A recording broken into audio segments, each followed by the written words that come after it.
Hi Leo, welcome to your monthly reading for November. So I have to say it feels like absolutely ages since I've recorded a video, strangely, and it would have only been about 2 weeks ago because I do mid-monthly check-ins. Anyway, so how are you? Hope you're doing well. Just wanted to say that if you want to see the daily written tarot readings that I do, then you can see those on the community page on YouTube or on Instagram. And if you want to book a personal reading, there's info in the description box for that too. The info for the daily written readings are in the description box as well. So let's get into your pre-reading meditation first of all. So the first thing I saw was like a cup of tea, and then it was like tea leaves, you know, if somebody was having their tea leaves read. With that came the thought of scrying, so different methods of scrying. So I saw like palm reading, palmistry, I saw a pendulum being used. It was basically other methods of scrying apart from using tarot and oracle cards. So you or someone around you might be tapping into intuitive guidance a lot during November. You might be trying to understand something about the unknown, the unseen, or the supernatural. You could be trying to predict something. You might also be researching chakras, Reiki, any sort of healing.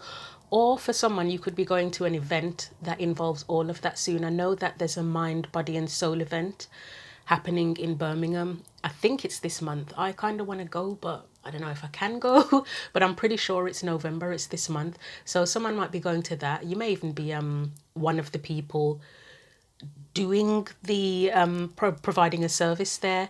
You could also be looking for a shop that is connected to like the occult, mystical stuff. There is a shop in Birmingham city centre. Well, it's in Digbeth, which is just a little bit outside of the city centre, called Zen. That's a shop that sells all sorts of crystals, etc. But yeah, that was what I got in the meditation. And to be frank, I'm not that surprised because Scorpio season, you know, Scorpio energy is connected to mystery, the occult, that sort of thing. Anyway, let's get on with your reading. So we're going to start off with a message from the Secrets of the Ancestors Oracle. This is a brand new deck that I bought myself as a birthday gift. It's been on my wish list for a while. And then we're going to wrap things up with a message from the Isis Oracle. So let's begin for Leo. I almost feel like calling you Scorpio as well. Yeah, so that Scorpio energy is probably strong. I mean, it will be a big month. We've got the new moon in Scorpio on the 1st of November. And Pluto, thank God, he's going back into Aquarius, finally leaving Capricorn, as I keep going on about it. But anyway, let's see. What do we need to know for Leo, Sun, Moon and Rising for November? What do we need to know for you?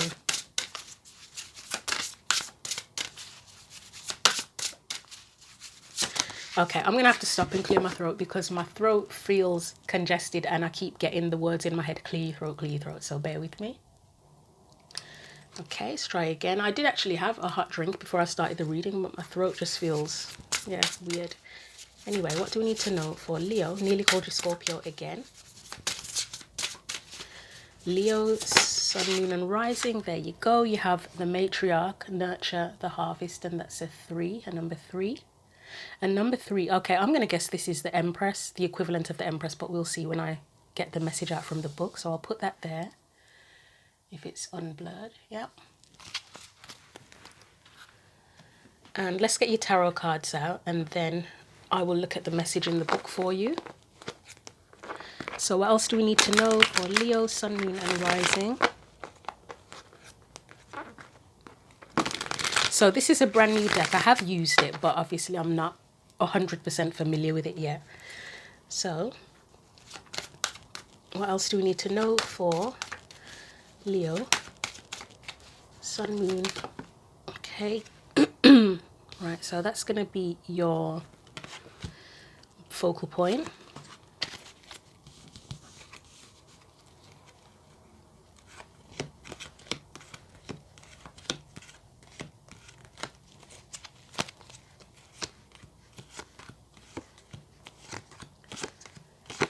Okay.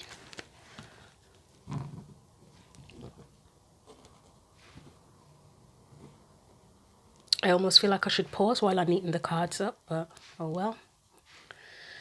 So let's have a look at this message in the book for you as well. Okay, Leo, so the matriarch, Nurture the Harvest, it says, you are fertile with possibilities, you are safe and blessed, have faith in your ability to bring forth beauty, prosperity, and harmonious relationships. Allow yourself to tap into your creative potential and explore creative outlets. Nurture yourself and others with kindness, compassion, and love. Free yourself from the need to justify your existence. You are heir to the fortune of wealth that the matriarch ancestor brings. Will you allow yourself to receive your riches? Will you allow the blessings in? And it says the ancestral memory is the matriarch is depicted by a Maasai elder overlooking her beloved village of Burkina Faso. The ancestral energy is loving, charismatic, fertile, beautiful, nurturing, and rooted in the divine feminine. The matriarch is deeply connected to Mother Nature, and you are the child wrapped in the safety of her loving bosom. The ancestral medicine says, for many of your ancestors, vulnerability was not allowed. Allow yourself now to be vulnerable in their honor and to honor yourself, my child. We are taking care of you and yours. Trust in the sumptuous abundance that surrounds you and cultivate gratitude for the blessings. The shadow aspect, so if the card was reversed, but I'll read it anyway, it would be that you feel stagnant, stuck and stale. The energy blockages you are experiencing are a result of being overly dependent on the voices and actions of others. And the tarot correspondence, as I did guess correctly, was the Empress. And the declaration says, I am nurturing, abundant and fertile with possibilities. I feel like I've just read so much information and it's not even that much compared to some books where the pages are bigger and there's like 2 to 3 pages. It feels like a lot. Right, so matriarchal Empress energy. Yeah, let's have a look at the main theme for you first of all. So you've got the Four of Swords and the Hanged Man. It's giving surrender, first and foremost. Let's get some clarifiers on that. But yeah, it's giving surrender type energy. Surrender to what?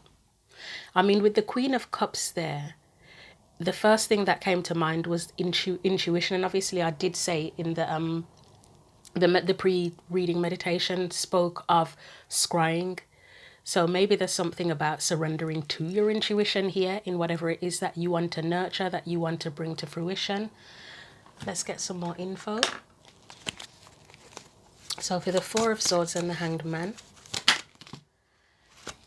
the deck is upside down, that's why. Anyway, right, we've got Temperance. You have the Chariot. You have the Five of Cups.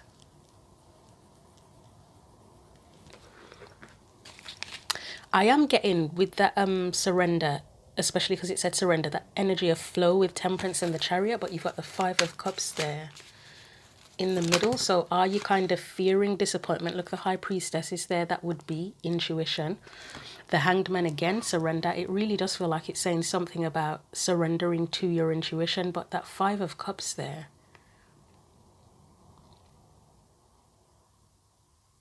Do you fear that you'll be wrong if you trust your intuition? Have you been wrong in the past when you've trusted your intuition? Or is there some sort of fear of disappointment? Those are all things that come to mind. But as I say, I think the key theme is surrendering here. So let's put those there. And this is going to be the past energy. So we've got the Queen of Cups and the Ace of Wands. What do we need to know about those? That was quick. Seven of Cups. See, the Seven of Cups can be an energy of confusion. Hierophant. Two of Pentacles. The Sun. And the Ace of Cups. When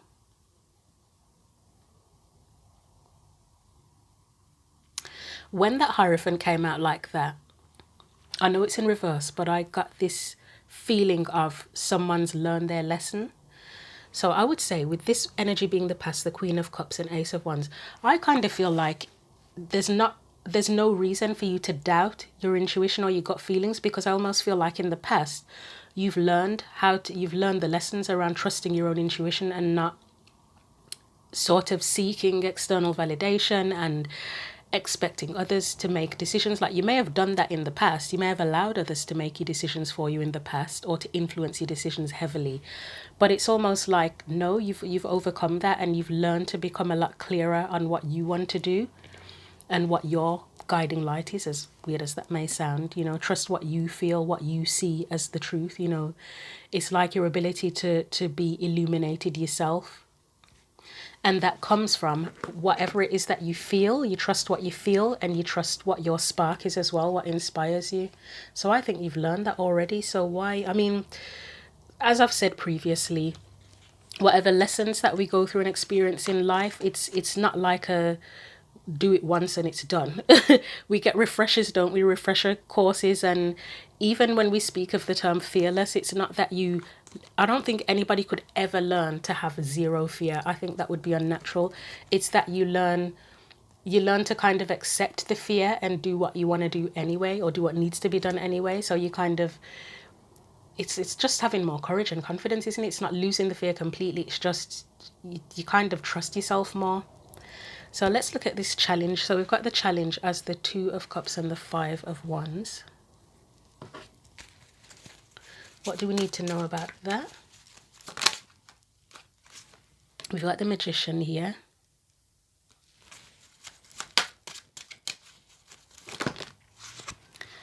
Four of Pentacles, the Emperor. I really think there's a need to trust yourself more, but it's like you've already learned how to do that. So it's weird. It's a weird contradiction. Because that 2 of Cups and the 5 of Wands, it almost feels like a bit of doubt in a weird sort of way. It's like, you know how you feel and you know what you desire, but then there's a little bit of conflict. That sort of, oh, well, should I, shouldn't I? It's weird. It's a weird feeling. It could just be plain old fear. You know, like say if it was relationship related for you and you met someone and you had a stronger instinct that the person was the one and everything felt right, but there's that little bit of fear at the back of your mind that's like, don't do it. It's going to go to shit. You know, it's that kind of energy. It is that kind of energy because, I don't know, it's weird. It's a weird feeling. As I say, the Magician, the Emperor, those are powerful, confident energies. But then that 4 of Pentacles is that protective, a bit of a protective energy as well. And I guess from the meditation message as well, if someone's searching for answers, that, I mean, yes, sometimes it is just that we don't know. But sometimes it's because of fear and doubt, isn't it? That you really dig deep for answers because you're like, I'm not sure, I don't know. Right, let's get a couple more for that. 5 of Pentacles, yeah, fear. It's like a fear of loss. So there's a protective energy because there's a fear of loss, but you already have the power to, and the confidence to kind of get on with it, really. There's something where you could fear a lack of support. So again, if it was the example of a romantic relationship, it's where you know what you want and you know how you feel, and on the surface it looks good, but you worry that you're going to get let down and it's not going to be the supportive relationship that you want, or whatever else it is. Say if it was a job and you thought to yourself, oh yeah, this seems like my dream job, but you may have had bad experiences previously and you fear that it's going to end up biting you in the ass. It's that kind of feeling.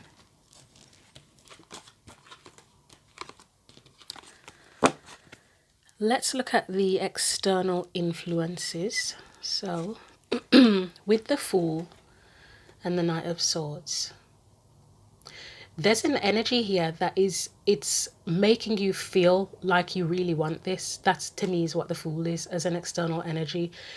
It feels like something that you should go for. You might get, you might have someone external to you as well that is encouraging you and saying, yes, this is good for you, this is right for you. But that doubt is there. But it's like everything is kind of pushing you to surrender. Let's see what the clarifiers say. That's a lot of clarifiers, wasn't it? Yeah, we'll take that. That's a lot, though. So we've got the Page of Swords. Yeah, they are right. Ace of Pentacles, the Tower, 6 of Swords. Let's get one more. Is there a sacrifice involved? Why do I keep holding the deck upside down? I think that there's the Empress as well. I think that actually fits with the reading, me holding the deck upside down. It's like, have you got things upside down in a way? Or have you got things wrong? Like in your mind, you've got things wrong. Like this is something that would be good for you. And it's just like, I don't know.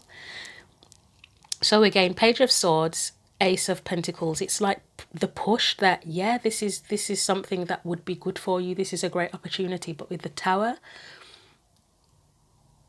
there may be a sacrifice involved here with the Tower and the Six of Swords. And that's what part of the fear is. It's like leaving behind your old life, your old self, just something to go towards something more fruitful, more fertile. And there would be fear there if you're having to make a sacrifice. So yes, it could be the sacrifice, or it could just be, again, the fear of things falling apart. But as I say, the external energy and just the energy in general, it feels like a push that, yes, this is something that you should go towards or should do, or whatever it is that you're trying to pursue. So we've got the Strength card and the King of Swords, yeah. This is what you need to be more aware of, what's either hidden or you need to be more aware of. You've got the courage and the strength to do this. You've learned the lessons of the past. If you've had a similar experience, you can trust yourself. You can trust yourself. That's what I'm getting from this. Let's get some clarifiers on that.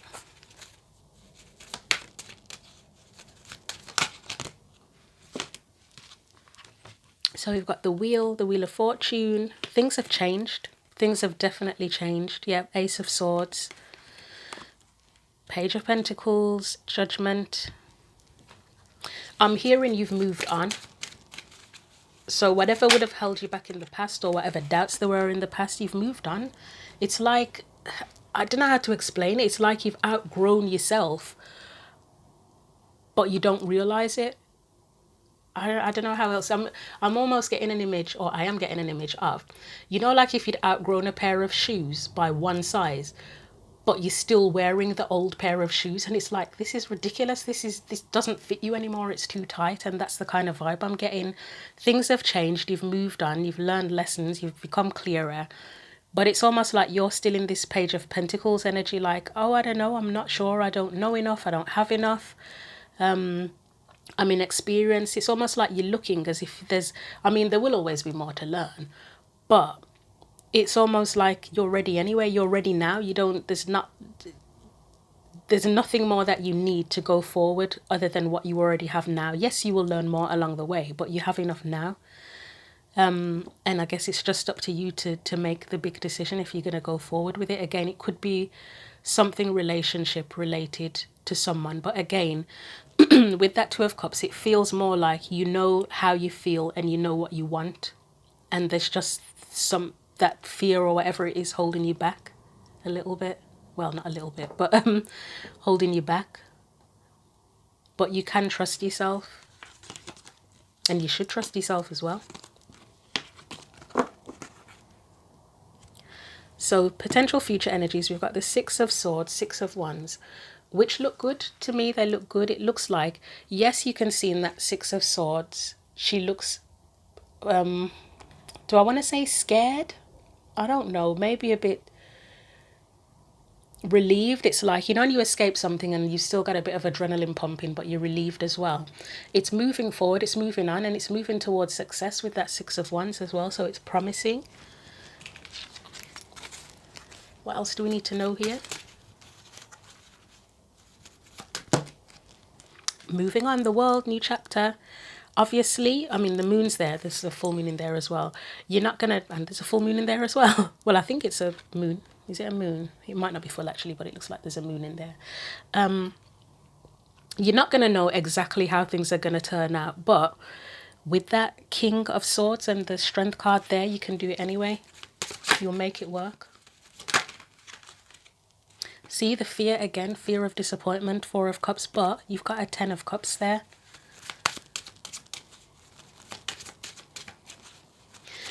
It's kind of like, it feels like unnecessary worry, but obviously it's natural that you would feel worried if you're pursuing something new and if you've been disappointed in the past.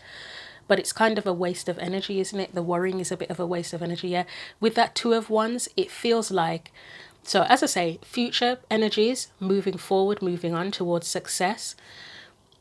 It will, I think it will be scary. It will be a little bit scary, but there will also be happiness there, and there may also still be questions around, have I made the right choice? But you don't know unless you try, do you? Let's look at your guidance, which is the Moon and what's under the Moon? Five of Cups. I would say as guidance, advice, this is don't let fear get the better of you, because if you let fear get the better of you, it's like you, and hold you back, it's like you disappoint yourself before you actually even do anything.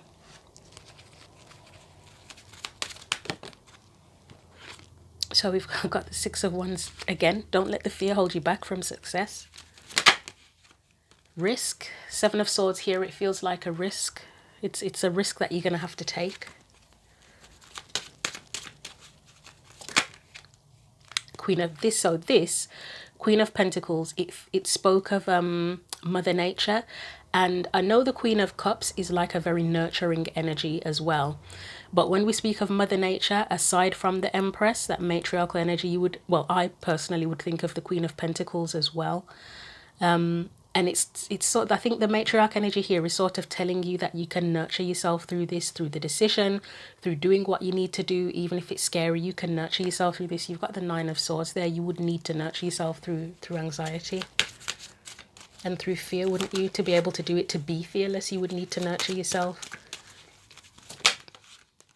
And then you've got the Eight of Pentacles, which is kind of saying get on with it, to be honest. Yes, we know the fear is there, but it's a risk that you're going to have to take. You're going to have to nurture yourself through the fear and anxiety and kind of get on with it. Work through it, basically. Do what you need to do and work through the fears as well. Okay, so that was a pretty quick reading, to be honest. Let's get you some final guidance here from the Isis Oracle. So what's the final advice for Leo, Sun, Moon and Rising?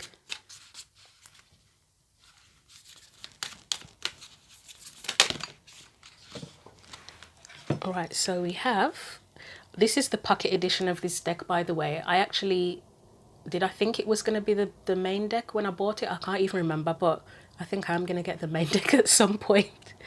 Right, so it says, talisman, oh wow. Talismans of potency. Sacred tools and objects can become an extension of your energy field, focusing your power and intention, helping you heal the split between spirit and matter, bringing physical matter more deeply into light and life. You are encouraged to work with sacred materials in a conscious way to help your own healing and enjoyment of the material world as a part of your spiritual practice. That's basically the pre-meditation reading, the pre-reading meditation, should I say, where I spoke of all the different methods of scrying and all of that sort of thing. That's that. So that may help you actually to overcome your fears. I mean, I would say, especially if there are fears and doubts, don't overdo it. I've been there where I've been through periods of time where I've been trying to search for answers and I've just gone over the top, and it's made it more confusing and it's made me more anxious, and you just can't make sense of anything. But if you use it wisely, whether you use it by yourself or you go to the right person for help in using different spiritual tools, you know, scrying, whatever it is, then it may actually help you. It may help you to, as I say, get through, to work through the fears and to become clearer about things and how things, I wouldn't say, I don't know, in terms of prediction, yes, we can use spiritual tools for prediction, but I personally don't think prediction is the most helpful use of spiritual tools. It can be useful, but when all we focus on is prediction, I think it messes with your head a little bit. I think it's helpful to use it to guide you more than anything else. Obviously, predictions come in, fair enough. But I think these tools should be helped to guide, to heal, that sort of thing. And that's the better use of them. So, yeah, I'll leave that there for you, Leo. Hopefully you have a great November. Again, see the description box for the info on the daily written readings and personal readings as well. So I'll see you for the mid-month check-ins, if not sooner, because I may do some shorts for the various full moon, new moon, etc. Pluto going direct in Aquarius. But yeah, I'll see you again soon. Take care.